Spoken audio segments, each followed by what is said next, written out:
بسم الله الرحمن الرحيم الحمد لله رب العالمين أفضل الصلاة وأزكى التسليم على المبعوث رحمة للعالمين نبينا محمد وعلى آله وصحبه أجمعين. السلام عليكم ورحمة الله وبركاته.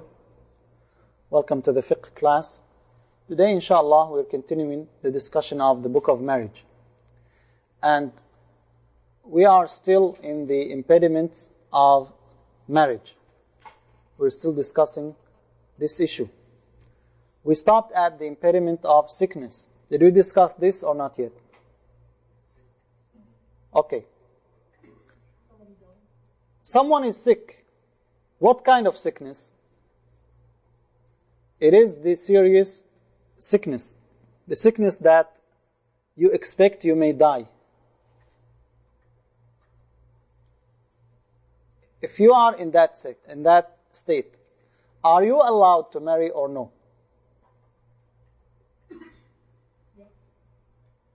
Yes. Why not? Someone went and he was diagnosed with cancer. And the doctors told him, you have only few months, few days left. That's it. So he said, well, then it is better to have happy days before I die. He wanted to enjoy his life before his death.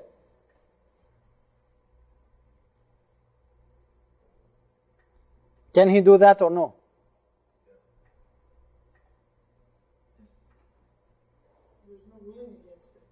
There is nothing against it, right? What if his relatives came and they said, now he will have a wife and she will deprive us from lots of money? What if another wife came and she said, I will not allow him to marry another woman? He will die and I don't want anybody to share me with my fixed share. It's not her decision.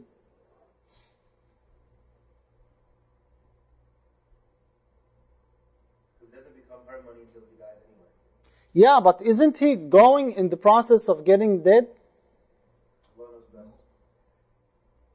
Yes, don't we learn from the seerah and the sunnah of the Prophet ﷺ that sometimes he forbade people to act, and one time a man donated 6 slaves, that was all his wealth, and the Prophet ﷺ was upset with that, and he allowed only 2.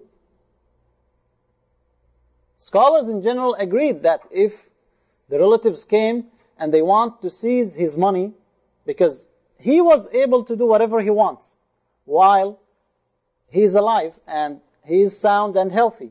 But now he might die soon. So what do you say? What do you tell him? According to Imam Abu Hanifa and Imam Shafi'i, rahimahumullah, he still can marry. What's the problem? He might live for 4 or 5 months.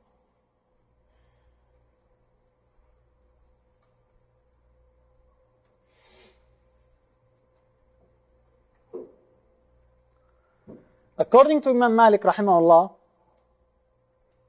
it is not valid. And they have to be separated. Because here is the thing now, if the heirs came to the judge and they told him, our father already married a woman, and we don't want that marriage. We don't want her to inherit. We are not against our father, we love him, but if he was sound and healthy, we would support him in any decision he makes. But now, our mother already died, and this woman is coming, so she will take lots of money. And we don't want her. According to Imam Malik rahimahullah, the marriage is invalid. So which opinion is stronger?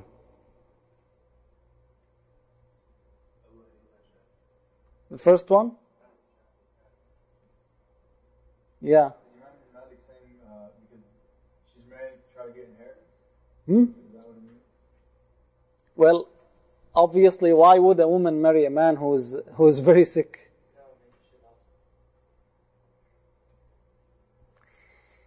Maybe. He's on the deathbed.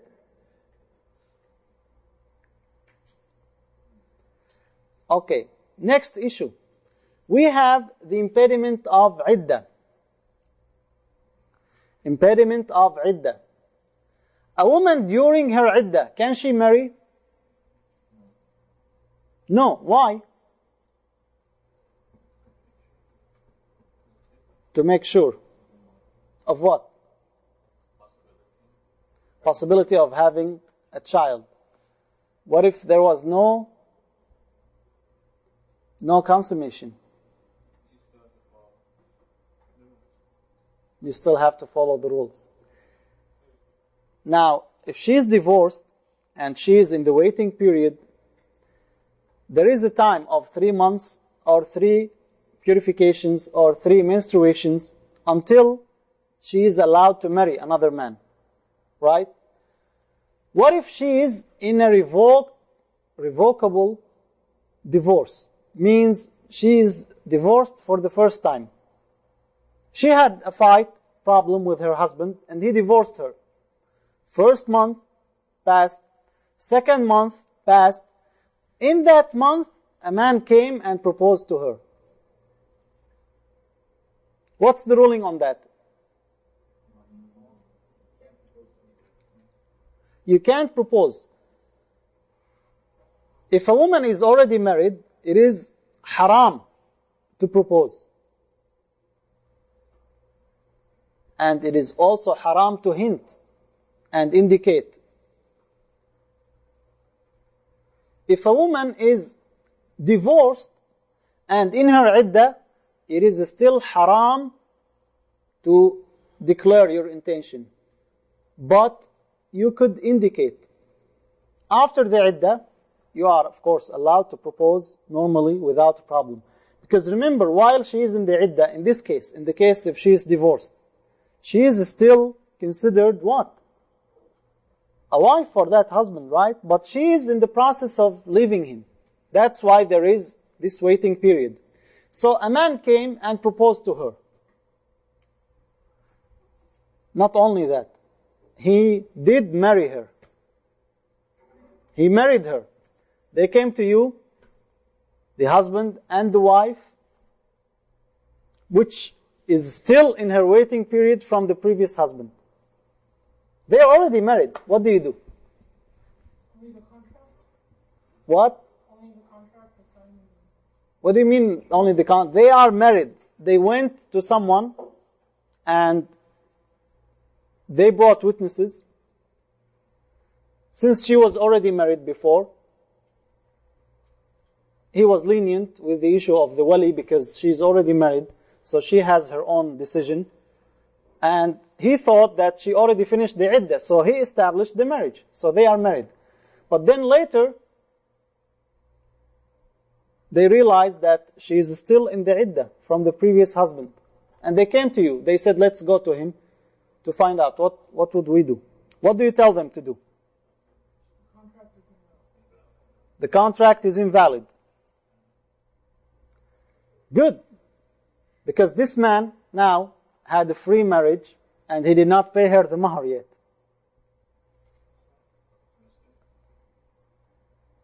He consummated the marriage with her and they agreed that he will pay her $10,000. Now they come to you and you tell them this marriage is invalid.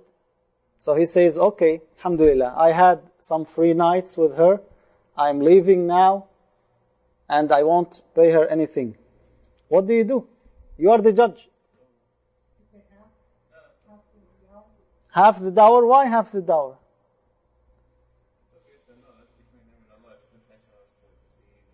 He married her. He consummated the marriage with her. What are the consequences of the invalid marriage? There is still consequences. One of them is the payment of the dower. He still has to pay her. He still has to pay her, even if we say it is invalid. But here is the thing now. The previous husband came and he said, on what grounds you are married? You are my wife and I want you back. And he took her back. And now what do you do? What do you do? You have the second husband, and you have the first husband, and you have this wife in the middle. The new marriage is invalid. Okay, fine. The new marriage is invalid. Then what? The first husband said, I don't want her anymore. Since she did that, I don't want her anymore. Second husband is happy now. He said, okay, so I will have her. What do? Separated until the Good. They separated until the iddah is over. What iddah? For the first husband. What about the second husband? They consummated the marriage. It is invalid, so it doesn't have consequences. So she has to count the previous iddah. She starts over or continues from where she stopped? Continues. After that, can he marry her? Some scholars said if a man marries a woman during her iddah, then he is forbidden on her forever. Because there was a judgment given by Umar that he separated them forever. Other scholars said no. He can marry her, but after she finishes the iddah, he becomes like any other person. He can propose to her, and she has the choice to choose either one.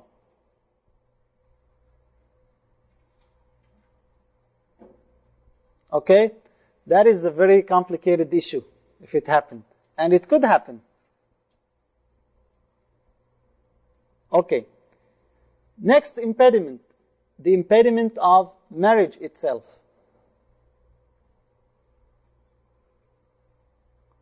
When you are married to a woman,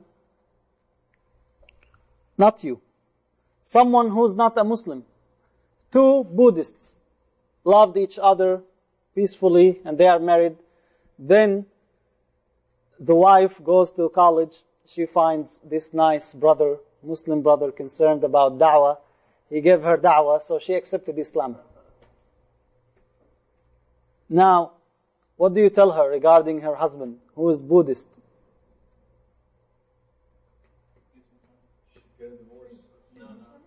She became Muslim now. She what?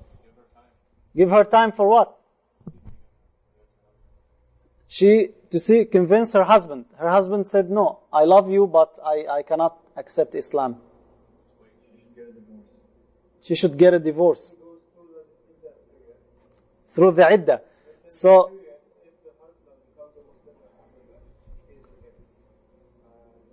during the iddah.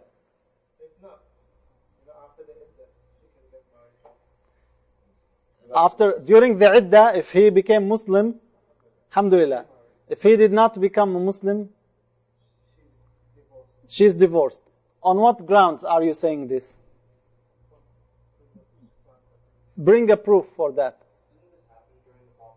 Didn't this happen all the time during the time of the Prophet ﷺ? Weren't there people accepting Islam? Not always both spouses. What happened? Didn't the daughter of the Prophet ﷺ accept Islam while her husband remained non-Muslim? For how long? Long time, right? Were they divorced? Were they divorced? When he came back, did the Prophet ﷺ tell him, we have to re-establish the marriage again? So was the ayah revealed that the Muslim woman is not allowed to marry? Good. That is in Surah Al-Baqarah, right? وَلَا تَنْكِحُوا الْمُشْرِكَاتِ حَتَّى يُؤْمِنْ. And do not, and marry not the disbelieving women until they accept Islam. And the slave woman is better than a free disbelieving woman. That is true. This is not the case here. Because that case you're talking about establishing the marriage. The marriage already existed. This is continuation to the marriage. This is not initiation. They're still married. She is a disbeliever. He's a disbeliever.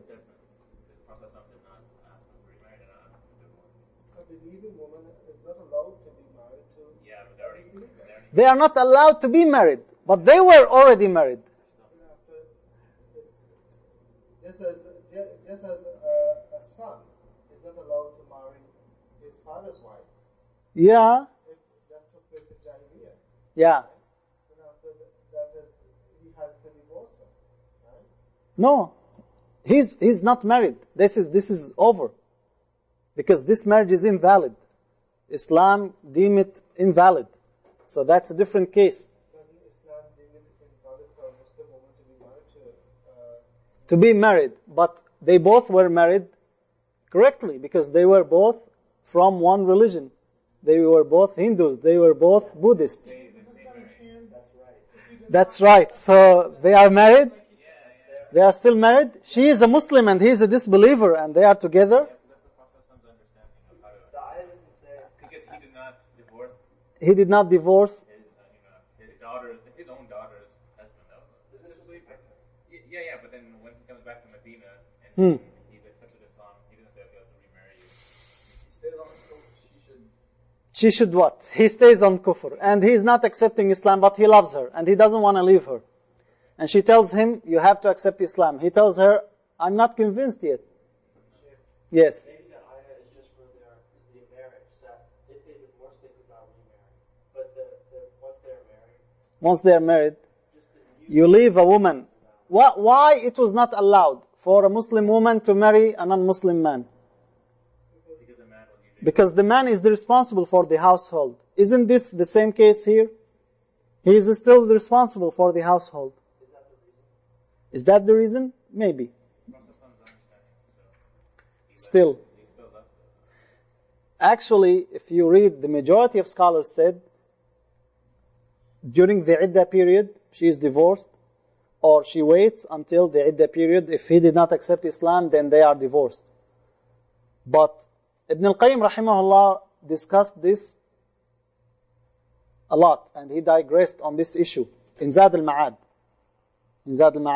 Maybe, inshallah, after it is translated in volume 7 or 8, you will find this. And he agrees that they are still married. Of course, if she chooses to leave him, that's her choice. But if she wants to still stay with him while she is maintaining her Islam, and she is strong and she guarantees that he will not affect her, I personally agree with Imam al-Qayyim rahimahullah on this. I don't see any direct evidence that says they are automatically divorced. Yes, Omar. Does she have the right to divorce him? Does she have the right? Well, what about the free man or the free woman? She is a slave and now she became free. All scholars agreed she has the right. And this is coming actually, one of the reasons for options in marriage. Isn't that greater than slavery? Accepting Islam? It is. So, another issue we have, now that's really, that needs further discussion, especially in our case here in America, where many people may accept Islam.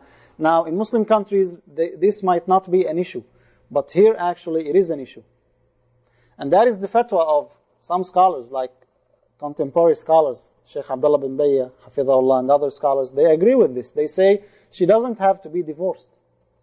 If she chooses, that's a different story. But to say this is automatic, no, that is not the case. And I think if you read the book, even Ibn Rushd, he inclines towards that opinion, that they are not divorced. If a man accepts Islam,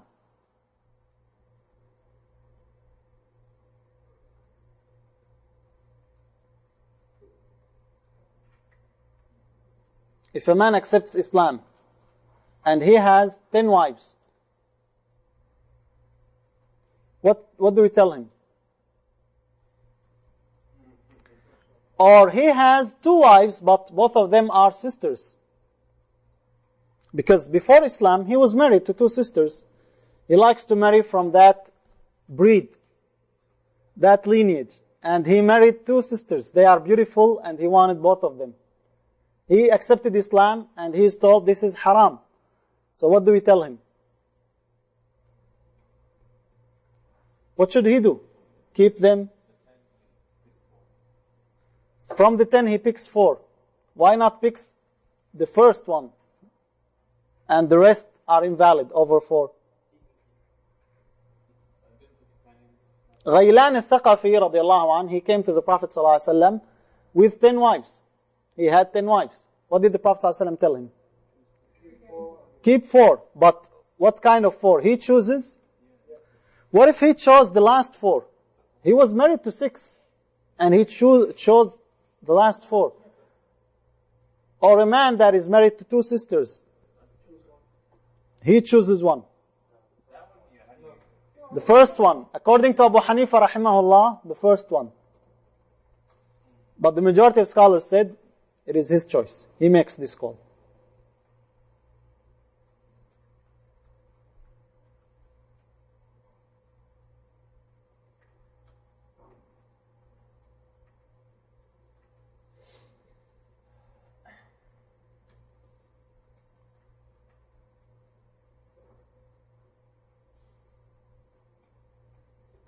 Next, we come to an important issue, which is option in marriage. Now, the beauty about Islam is that it encourages people as much as they could to keep the marriage. But at the same time, it gave a way out. It is not permanent marriage forever, that's it.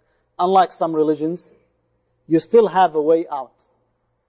And on the other hand, it is not equally for everybody to ask for divorce. Otherwise, it will be chaotic. There is no security in marriage. Therefore, the husband has the final say regarding marriage. He is allowed to divorce. But for the wife, she is allowed to request the divorce through khul' or through the judge. So Islam guaranteed both rights for everyone. Yet, the husband still has a higher right because he's the provider and to maintain the security of the family. This is a great combination of system that we have in Islam that you will never find anywhere else. But sometimes things go wrong. And Islam gave the option. In that case, you don't have to wait for the other party to agree.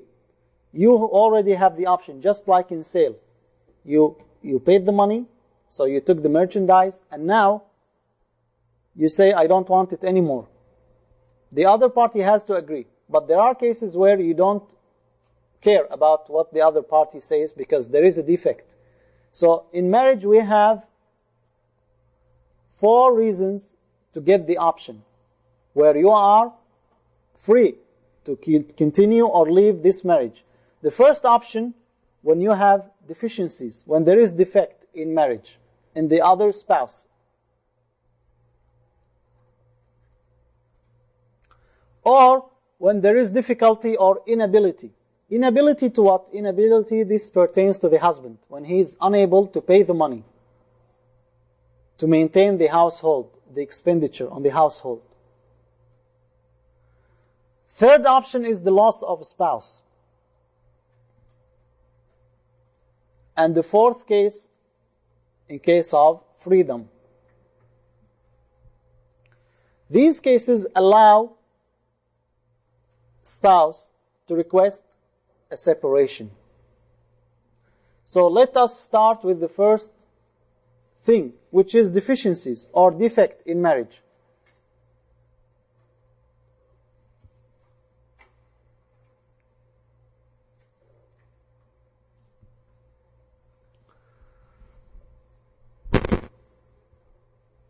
If the husband did not pay the wife the dower,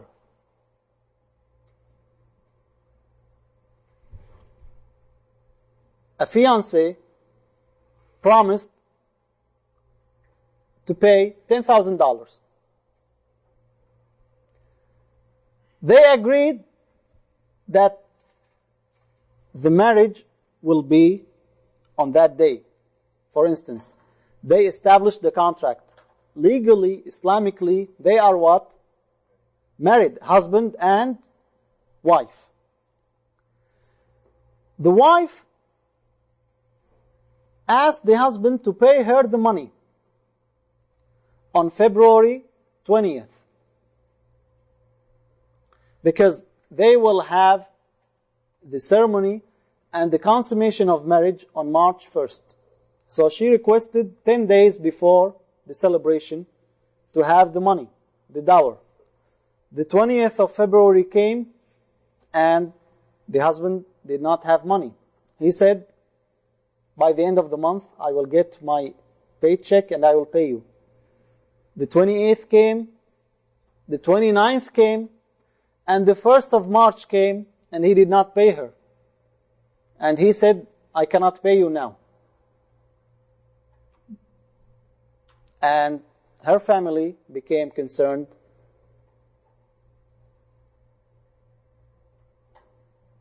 And they wanted out of this marriage. She said, I will not consummate the marriage with him unless he pays me. Is that her right? Isn't that her right or no? Yes. So they decided to postpone the marriage till 10th of March. 10th of March came and he did not pay her. So she said, that's it, I am leaving him. And she went to the judge and she told him, I don't want him anymore. He came and he said, I promised to pay her. Just give me 6 months. He asked the judge to give him 6 months and he will pay her, and he gave her certified checks that she will deposit them and she will get the money. But she refused. She said, no, it's too late now. What would you do?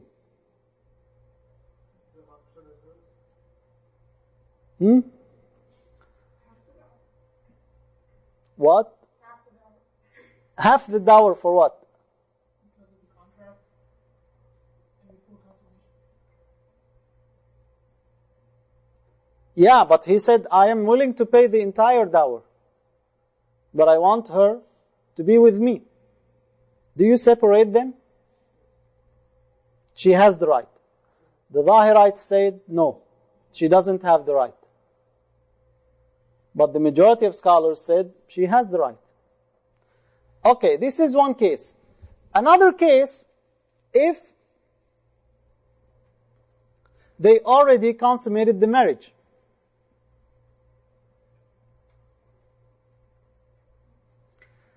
And she expected him to provide for her. He told her, I will pay the bills, I will pay the rent, I will bring food, I will help you, and he paid nothing of this. She wants new clothes, he did not do any of this. She went to the judge, she went to you, telling you, I want to leave him.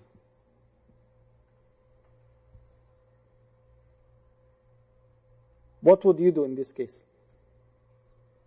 Do you separate them? Do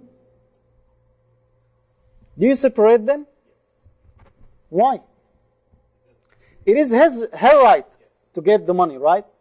Okay, but he did not deny that. He said, just wait for me 1 year. I will get a job. Couldn't this happen to you?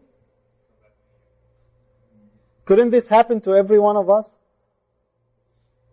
But if it happened for a long time now, she says, I waited and waited and I don't see any change coming. I believe in change, but I don't believe it is coming soon. So, would you separate them?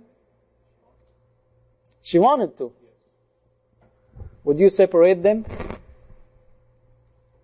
If you have a creditor who's asking you, he has been harassing you because you did not pay him, and he wants his money back, what do you tell him? I don't have money, that's it, leave? What do you tell him? Why don't you consider her a creditor, and once you have money, you will pay her?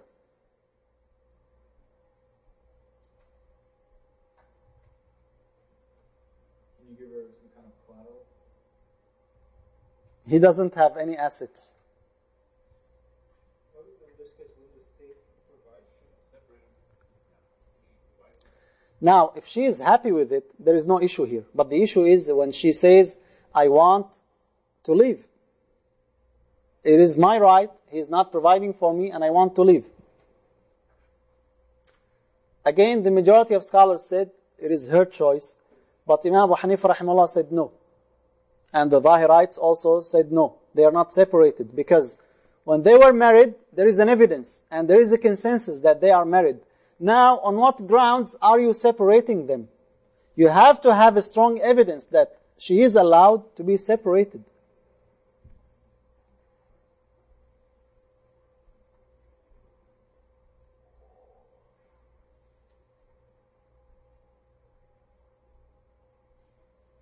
Yes. Chef, would that also apply to other conditions in the marriage that are in the contract? Like if she stipulates he marries another wife. Yes, that's like other conditions. There are extra conditions that are listed in the marriage contract. If he did not fulfill them, that means she has the option. That does not mean automatic divorce. Yes, she requests to leave, she is allowed to. So is that the same or no? According to the majority of scholars said yes. They said yes, she is allowed to leave. But according to Abu Hanifa rahimahullah, to Zahirites, no. They don't leave. Next issue is the lost spouse. A wife is married to a man, and he told her, I'm leaving on a cruising trip, and it will take from 7 to 10 days. He left. 10 days passed, 20 days passed, 1 month passed, and this husband, there is no news from him. She asked the cruise, the company. They said, well, we returned 20 days ago. She asked, where is my husband? They told her, he was with us, but we missed him one day, and we don't know where did he go. She comes to you. What do you tell her? Wait 4 months. She waited 4 months. He did not show up. She can leave. She is divorced. Her choice. This is what she wants. She says, for how long should I wait? No, that is different. Umar, when he gave 4 months, Umar radiallahu anhu gave 4 months, the maximum for a husband to leave his wife. That is if you have a choice. What if you did not have a choice? You were captured by the enemies and you did not have any ways of communication.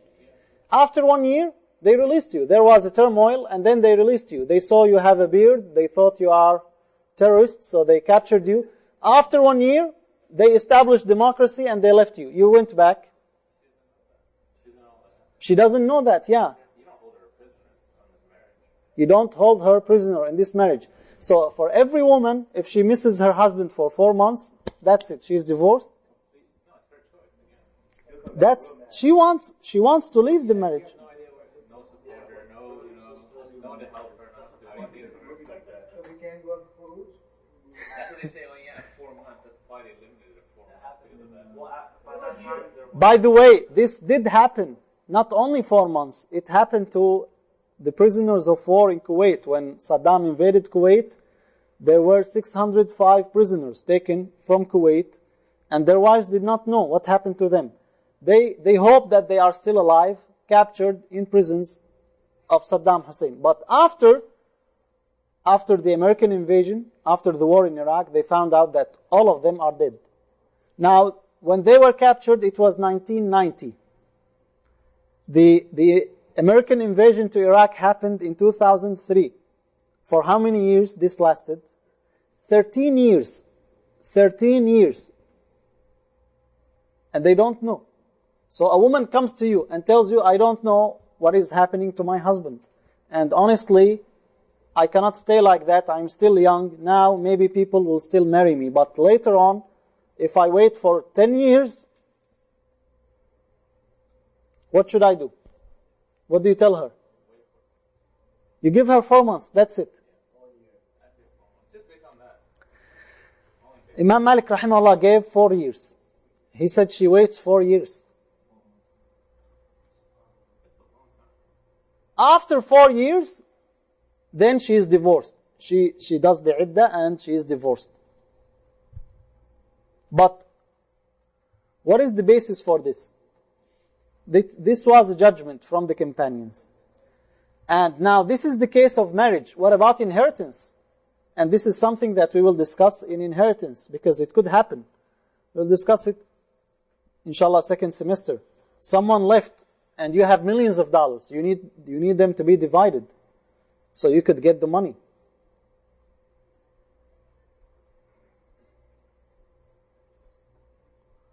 That is different, and I will leave these details later, because some scholars said you wait until he reaches the age of 90. So if he left while he was 60 years old, you wait for 30 years. Because you cannot divide the money while he is not here. Maybe he is still alive, and you divided his money based on that he is dead. Because here in this case, you said 4 months, right? 4 months passed. 8 months passed, and she is married to another man. Then the old man came.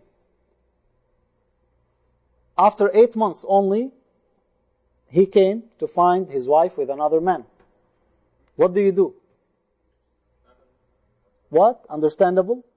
How would you feel if you left your wife only for 8 months and there's no communication? Again, he was left in an island in Southern America where there is nothing there. She has no one else to support her, no one else to do it, and she wants to get someone to help her or whatever. She has some means, but still she wanted to leave. So it could happen, and it did happen. If the first husband came to find his wife with the second husband now, what would you do in this case? If the sheikh said okay, then it's okay. You as a judge, you deem that the first marriage is over, and you decreed that the first one is dead or divorced. Now she is married to this man, and then the first husband came, and he told you, on what grounds you divorced her from me? I was only absent for 8 months, and I could not come earlier. I did not have any ways of communication. I had to swim, I had to go from an island to an island, and then I had to get money just to come quickly, and that's the best I could do. What do you tell him? Too late? I'll find you another girl. He doesn't want. He wants his wife. It's too late? What would the wife tell you? She tells you, you divorced me and now this man came, my old husband. Do you tell her now you choose which one you want? On what basis the second marriage happened? On the assumption that the first will not come back, and he came back. Wouldn't you consider the second marriage invalid? Because what was based on what is invalid is invalid. This case could happen, and it did happen. What do you do? Time limits? No. Some of them say you wait 4 years if his case is risky. There is a war. Most likely after 4 years, definitely he's dead. But if case is like going for trade, for business, he might live for a long time. And they say you wait until he reaches 90 years. Yeah. Some of them say this. Yeah, because most likely for how long you will live? Most likely 60, that's the average. But aren't there many people live and go beyond that? So we want to be sure. We don't base our judgment on assumptions. We want to be sure. So most likely after 90 years he's dead. So you wait until he's 90. So what becomes of the woman? That's all indication. Isn't there? Actually, all these opinions are based on judgments. So the correct opinion actually is that on single case basis. As a judge, you need to look at this case in particular and see. Because sometimes even 1 month could be more than enough. And sometimes even years are not enough. You don't know. Again, the case of these women in Kuwait, there was really no way to tell because they were imprisoned. They were in secret cells, you don't know. even those who are taken, like the case in Afghanistan, for instance, if the CIA came and took some people, and they are imprisoned, and there is no listing for them, and you don't know. And a woman came, and she said, I woke up one day, I did not find my husband. What do I do? You tell her you are divorced, then her husband comes. What do you tell him? One sister told me that it happened in India. A man came after she is married to another man. So scholars issued the fatwa that she is still married to the first husband. Because they based the second marriage on the assumption that he is dead, and he was not dead. And he's more worthy. She is his wife before. But the issue is whether she has a choice or not, and which marriage is stronger. Okay, next issue is freedom. All scholars agreed that if a woman was a slave when she was married to a slave and she gained her freedom, she has the option to invalidate this marriage. And that was the case with Barira radiallahu anha. She was divorced from Mughith radiallahu anhu. Although he loved her very much, but she did not want him anymore. He is a slave, she became free, so she wanted to marry a free man. The issue where they differed is when she is married to a free man. A free man is not allowed to marry a slave woman in general, because her children will be slaves for the master. They will not be free because he is free. So if she was married for a free man and she is a slave, then she gained her freedom. In that case, does she still have the option or no? Here, scholars differed. Many of them said no, she doesn't have an option here, because the option is only when her husband is slave. But here, her husband is free, so there is no reason why she is given that option. Other scholars said it is the same, she still has the option.